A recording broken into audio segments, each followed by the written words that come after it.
Hello and welcome. I'm Wendy Strothman, Executive Vice President and Publisher of Trade and Reference Books for Houghton Mifflin Company. To commemorate the much-anticipated motion picture premiere of The Fellowship of the Ring, we are publishing two exciting new books, The Lord of the Rings Official Movie Guide and The Fellowship of the Ring Visual Companion. And what better way to mark the occasion than with an exclusive preview of the making of the movie? But first, I'd like to introduce you to a very special person. Rayner Unwin, Tolkien's lifelong friend, was just 10 years old when his father asked him to read a manuscript called The Hobbit. My father was the publisher, and he believed that children were the best judges of children's books. And he used to pay me, as a supplement to my pocket money, a shilling, which was good money in those days, for my written report. The Hobbit came along in 1935, along with other books, and I wrote my report.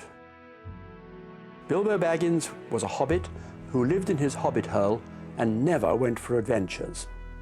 At last, Gandalf the wizard and his dwarves persuaded him to go. He had a very exciting time fighting goblins and wargs. At last, they get to the Lonely Mountain. Smaug the dragon who guards it is killed, and after a terrific battle with the goblins, he returned home rich. This book, with the help of maps, does not need any illustrations. It is good and should appeal to all children between the ages of 5 and 9. It wasn't a great piece of literary criticism, but in those happy days, no second opinion was needed. If I said it was good enough to publish, it was published. I didn't meet him, actually, until many years later. I was at Oxford doing a naval short course, and Tolkien, who was an Oxford Don, a professor, invited me to his house and gave me a rather austere wartime tea. When I got into publishing in 1951, I got hold of the manuscript complete of The Lord of the Rings, and I knew that we got to make a decision of some sort. So I went right to my father to say that these were the figures, roughly, and I thought we might lose £1,000. And my father wrote back one of those rather wise things that you remember afterwards. And he said, if, underlined, you believe this to be a work of genius, then, underlined, you may lose £1,000. And so we went ahead. The only contribution I can claim to make to The Lord of the Rings is that I caused it to be divided into 3 parts. Tolkien hated the idea, but he accepted it in the end as necessary because, as we all know, it is a very long book. Tolkien was a very loyal man, and if he trusted you completely. And we got on fine, because in a sense, I think, he felt that I understood him from way back when I was 10 years old. I've never seen anything quite like The Lord of the Rings. It'd be extraordinary if I had, because it really is a unique thing, and I still think that it is a work of genius. We all owe a debt of gratitude to Rayner Unwin, who passed away shortly after taping this interview.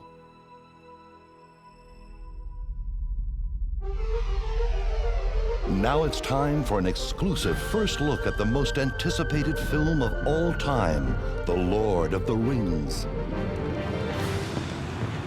They said it could never be done. The story was too big, the world too vast. It would be too dangerous and too difficult. But then, similar things were said when Frodo and Sam set off for Mordor. I first read the books when I was about 18, and my first thought at that time was, gosh, I can't wait till somebody makes a movie of this. So I sort of waited for 20-odd years. On October 11th, 1999, Peter Jackson had to wait no longer. This was the first day of principal photography for New Line Cinema's trilogy of movies, The Lord of the Rings. It would be the most expensive and challenging film project in history. Nobody's ever shot 3 huge movies in a row before, and I think the most interesting thing I've discovered over the last 14 months is exactly why nobody's ever done that. Now I know. I remember the moment where I heard they were going to make a film of The Lord of the Rings. I was astonished because I thought, how can they do it? Author Brian Sibley had the daunting challenge of chronicling the monumental project. And then I met the people who were making it. And as I met them and as I talked to them, I discovered that they cared about the book in the same way that I did, and that their commitment was to make a film that really reflected Tolkien's world. There's an incredible passion behind this project, which I don't think I've ever witnessed to this extent on any film I've ever had the privilege to work on, because people have come with such love of the stories, and you can feel that in the crew, you can feel it with the actors, that it's something that they know it's a once-in-a-lifetime experience. The design of Middle-earth was key.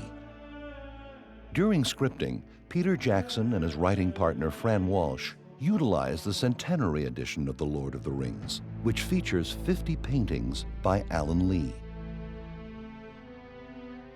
Alan's paintings captured the bittersweet mood of Lord of the Rings. And when the film started to become a reality, the question of trying to find Alan Lee wherever he was in the world and seeing if he wanted to be involved became very important to us.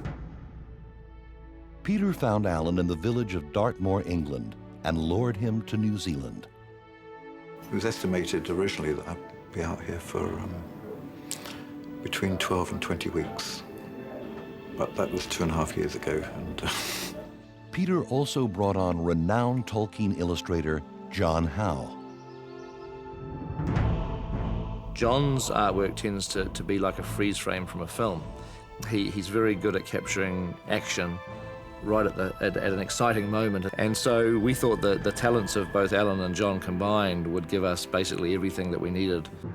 Peter deemed the design of Hobbiton to be especially crucial, as the audience must understand what Frodo is willing to risk his life to protect. When he went out to scout the location, Peter brought Alan and John along. I said that, look, one of the things that's essential with Hobbiton is that this place has to look like hobbits have lived here for hundreds of years. It's very hard to visualize that if you're just looking at an empty field. So one of the things that Alan and John did is they'd sit down on this farmer's land with a notepad, and they would sketch the landscape that they were looking at, except they would sketch it as Hobbiton.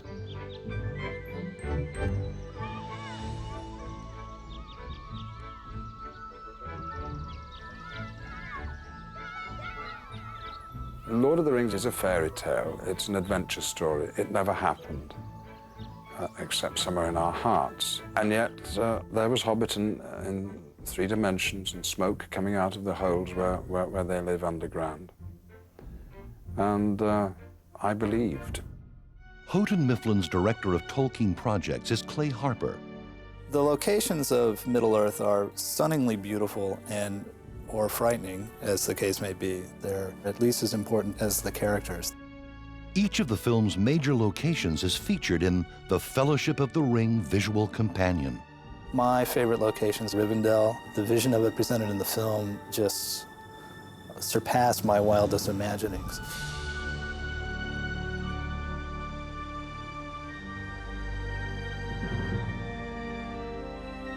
For inspiration, Alan Lee decided to design Rivendell not in his office, but in the forest where it would be built.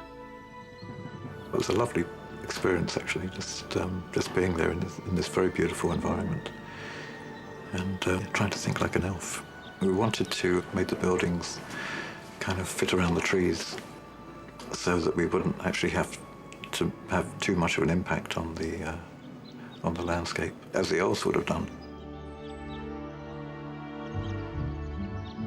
Alan could often be seen making last-minute touch-ups on set just before the cameras rolled.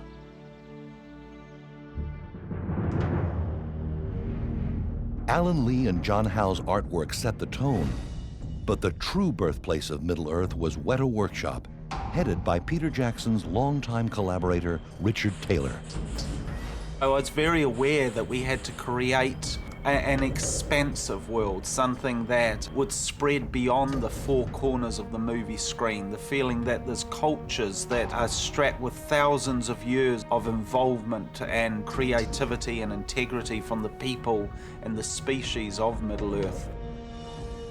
Weta's incredible attention to detail is vividly illustrated by the weapons and armor of Middle-earth. Pick up a weapon. My own happened to be outrageously beautiful, but any of those, anything around you that you see, the detail is just fantastic. It's mind-blowing. You just can't help but marvel at the time and energy and love that's been put into all of it. One of the biggest and most enjoyable challenges for Weta was creation of Middle-earth's most hideous race, the Orcs. Almost every sculptor at Weta ended up doing 10 or so orcs, and through that we ended up getting quite a motley bunch of them. This is a fantasy film. It's got creatures, it's got monsters, it's got strange beings, it's got wizards, and it's got small, hairy-footed hobbits in it. But that, for Peter, was not the overriding important thing about the story. The important thing was that this was a story which seemed to have within it a sense of reality. He said to me again and again, there is in the book a sense that you're reading something which isn't fantasy, but which is history. And that's what Peter wanted to put on film. And I really think he's done it. The finest rockets ever seen. They burst in stars of blue and green. Okay. It was great, Joanne. It was great, Donna. It was good. That was excellent. Let's put that one. Let's do one more. This was just vocal length for luck. I think of Lord of the Rings as being a very, very personal, emotional story. The note that we have given every single actor that's come on board the film, no matter what race they're playing, we are trying to make them feel genuine to what they care about and to what they feel. We're recreating a vision of an amazing fantasy writer, J.R.R. Tolkien's vision. A world that he created that, unlike other fantasy novels, it seemed like a history. You feel as if it could have actually existed. We do not know who else may be watching. I think I've become known as the person who always has the book to hand and can prove my point by saying, this is what Tolkien says. And whenever there's a discussion about where a line should go or a scene should go, the clinching thing is, well, it's in Tolkien. It is a sort of ironic question. 1, 2, 3, 4. And good. Duck, good. Harry, pull him over. Good. That's it. Cast members arrived in New Zealand 3 months before filming to prepare themselves mentally and physically. Oh, look at that. That is right in the middle of that middle. Now that is some archery. That's Legolas's full action going down. The intense training prepared the cast for the physical demands of the year-and-a-half filming schedule, taking them to many of New Zealand's most spectacular and remote locations. We've been like half-hour helicopter rides to places, way, way up, way above the tree line, on ice and snow and forest. If you're on the top of a mountain or on a river and the wind's howling, you can't replace the way that looks and the way it feels, too.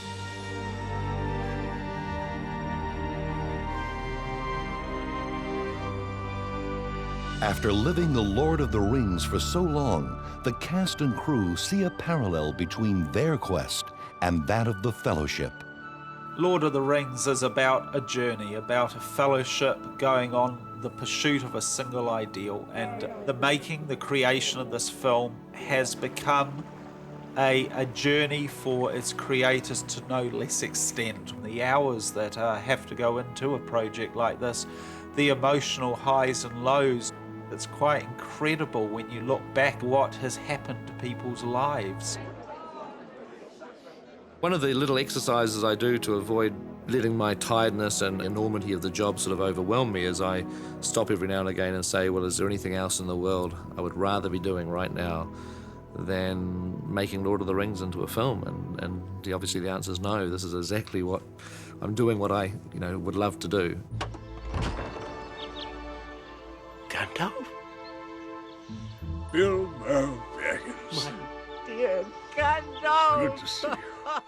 J.R.R. Tolkien was very aware that he'd created a world that existed within his books, but he also said that it was a world that could be enhanced by other people, with paint, with music, with drama. And that is, I think, what Peter Jackson has done. Tolkien created a myth, a modern myth. And what has happened is that by turning this into a film, a filmmaker has given it a new dimension, has taken that myth one stage further, which is how myths are born, how they are carried through generation after generation. So in a way, I see Peter Jackson as part of the mythic process, which was begun by Tolkien when he first wrote the first line of that book.